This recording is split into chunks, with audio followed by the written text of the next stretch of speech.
Continuamos o Alerj Debate de hoje sobre intolerância religiosa, um tema que infelizmente está cada vez mais presente no nosso dia a dia. Nós vamos falar um pouco agora sobre as dificuldades que os sacerdotes das religiões afro-brasileiras, como a Flávia e a Valéria aqui presentes, têm enfrentado para regularizar juridicamente os seus templos espirituais. Flávia, por que isso acontece? Na verdade, é também uma cultura dentro dos terreiros a não legalização. Por ser uma religião que foi perseguida na década de 50, no período da década de 50, os pais e as mães, as lideranças começaram um pouco a esconder-se, não na sua riqueza religiosa, mas na publicização dos rituais. Hoje nós estamos num outro momento da história e esse debate começa a surgir dentro das comunidades terreiros. A necessidade de legalização como uma medida de incorporar os terreiros dentro daquilo que a Carta Magna da Constituição Brasileira oferece como para todos os templos religiosos. Então, por exemplo, ter auxílio para os trabalhos sociais que são desenvolvidos dentro dos terreiros. É claro que a opção de se legalizar cabe a cada chefe religioso. Mas a necessidade que isso aconteça é uma verdade que vem num crescente e cada vez mais alguns terreiros vêm buscando essa forma legal de se constituir. Uhum. Que tipo de problema isso traz para vocês, no caso não ser legalizado? Olha só, deixa eu... Se a pessoa faz a opção, né, como a Flávia falou, por não ser legalizado, que tipo de problema nós trabalhamos com um projeto chamado Mutirão de Legalização das Comunidades Tradicionais de Terreiro do Estado. Então, a gente tem esse projeto que contacta as casas, sensibiliza para a necessidade da legalização. O que eu costumo dizer para as casas é o seguinte: como pedir direitos, né, exigir políticas públicas se você não existe? Se você nascer e não tirar uma identidade, não tiver uma certidão de nascimento, você não existe. Então, como eu posso cobrar alguma coisa, inclusive dos nossos governantes, se você sequer existe? Né? Como reclamar num caso de intolerância em nome da minha religião, do meu segmento religioso, se ele não existe? Então, a princípio, o mutirão teve muita dificuldade para atender as casas, porque primeiro elas tinham medo. Eu não quero nada com o governo me bateu durante anos e agora ele quer entrar dentro da minha casa e tomar tudo que eu tenho. Até o medo de legalizar e o governo tomar o próprio terreno, o espaço que eles têm. Do governo dizer como é que o culto vai ter que ser realizado, se pode tocar tabaco ou não pode. Então, o grupo vem conversando e hoje a demanda está imensa. Inclusive, a nossa maior parceira na realização do mutirão é a Alerj, né? Porque nós estamos trazendo os representantes dos terreiros para serem atendidos aqui na Defensoria. Porque quando você encaminha para o processo de gratuidade da legalização no fórum, eles não conseguem, porque 5 horas da manhã para chegar, a maioria mora muito longe, você tem que ficar um dia inteiro. E a gente está organizando grupo, ajuda na formulação de estatuto. Muitos dos nossos zeladores ainda são analfabetos. Hoje a gente, graças a Deus, tem representantes que estão dentro das academias, né? São representantes religiosos que hoje não tem mais aquela coisa de dizer que a religião de matriz africana é composta de pessoas analfabetas, de pessoas que não conhecem leis. Hoje nós temos dentistas, psicólogos, sociólogos, pedagogos, médicos, juízes, né, que são ministros religiosos. Então, hoje está um pouco mais fácil. Hoje as casas estão, assim, começando a ter confiança nesse trabalho que está sendo realizado e elas mesmas. Agora a gente não precisa mais procurar ninguém. A gente agora recebe os contatos, um vai passando para o outro, e eles estão nos procurando para pedir a legalização, que eles estão vendo que a partir do momento que eu existo, que eu tenho minha identidade, eu posso cobrar alguma coisa e posso valer os meus direitos. Né? Ninguém vai invadir a minha instituição. Agora, a casa do seu João, as pessoas sentem mais facilidade. Né? Então, hoje, eles estão se conscientizando, estão tendo confiança no governo.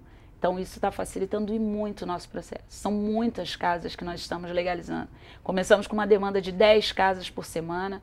E hoje, se a gente não controlar, chega a ter semanas, a gente ter mais de 20 casas para fazer o processo, por semana. E como é feito o processo? O que a gente faz? A gente pede para que a casa forme o grupo de diretoria, né, que vai comandar a casa. Então tem o ministro religioso, o presidente da instituição, tesoureiro, secretário, conselho fiscal, todas as pessoas que vão estar formando essa instituição.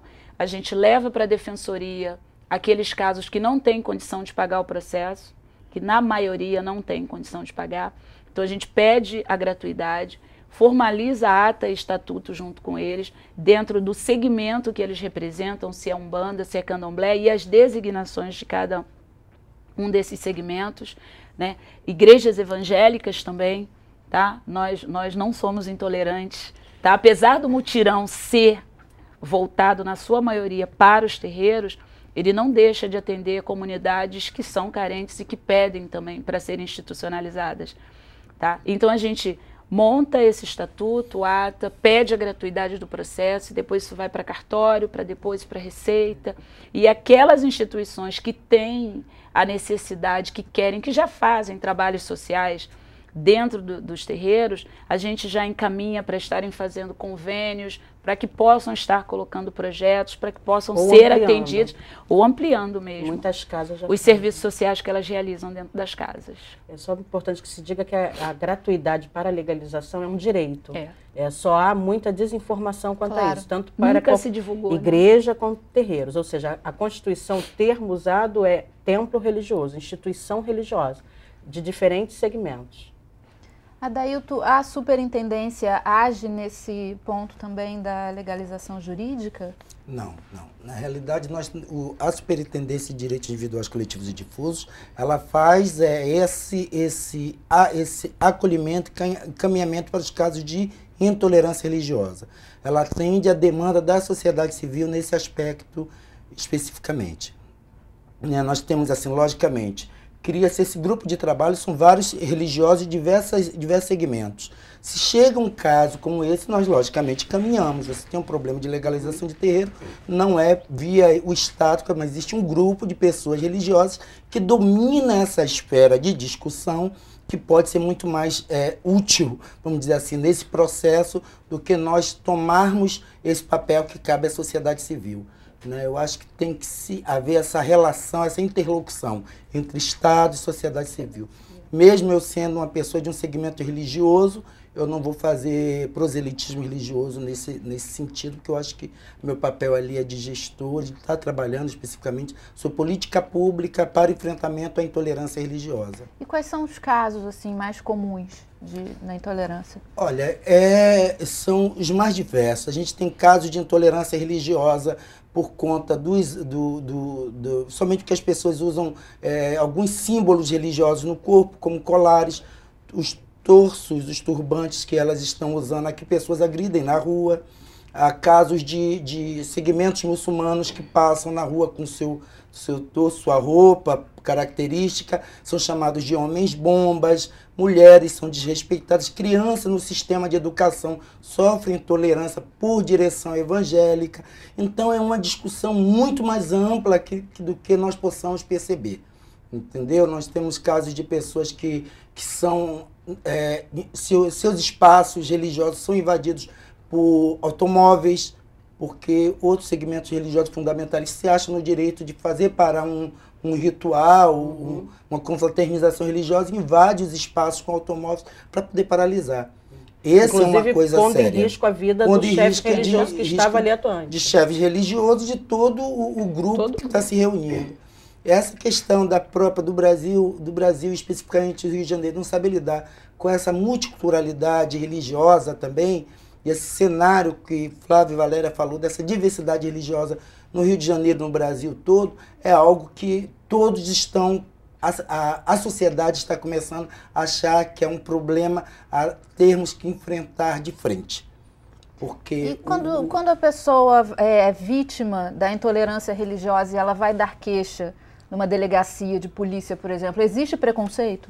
Olha, o que acontece existe e hoje o Estado, especificamente a Superintendência, com um centro de referência, ela vai estar capacitando a gestão pública para lidar com esse tema especificamente. Porque existe, nós sabemos que assim, a intolerância, o etnocentrismo, a homofobia, ela perpassa pela sociedade como um todo, em todas as esferas. E na esfera pública também, é feito de pessoas, né? Então a gente sente a necessidade de se capacitar, formar, qualificar esse gestor para lidar com essas demandas da própria sociedade. E a intolerância é uma dessas demandas que a gestão pública tem que ser formada para poder lidar com esse tema, que é uma agenda nacional. É como a Flávia falou, muitas vezes as pessoas nem sabem que estão sendo vítimas de intolerância religiosa. E as pessoas muitas das vezes não sabem que estão cometendo uma intolerância religiosa. Essa invisibilidade... Muito menos que isso é um crime. Essa invisibilidade desse mecanismo da intolerância, do racismo, da xenofobia, da homofobia, do etnocentrismo, todos esses mecanismos, esses ismos que causam esse mal à sociedade, às vezes ele é um processo cultural muito bem solidificado no meio de todos nós. Então, aquele que disse hoje que não tem um preconceito, nós temos que estar muito atentos, porque o preconceito hoje, ele permeia a sociedade como um todo. A diferença ainda é algo que temos que aprender a conviver harmonicamente. Obrigada, Flávia. Obrigada, Dailton. Obrigada, Valéria. O nosso programa fica por aqui. Se você quiser revê-lo, acesse o nosso site www.tvalerj.tv. Até a próxima. TV Alerj, o canal do povo fluminense.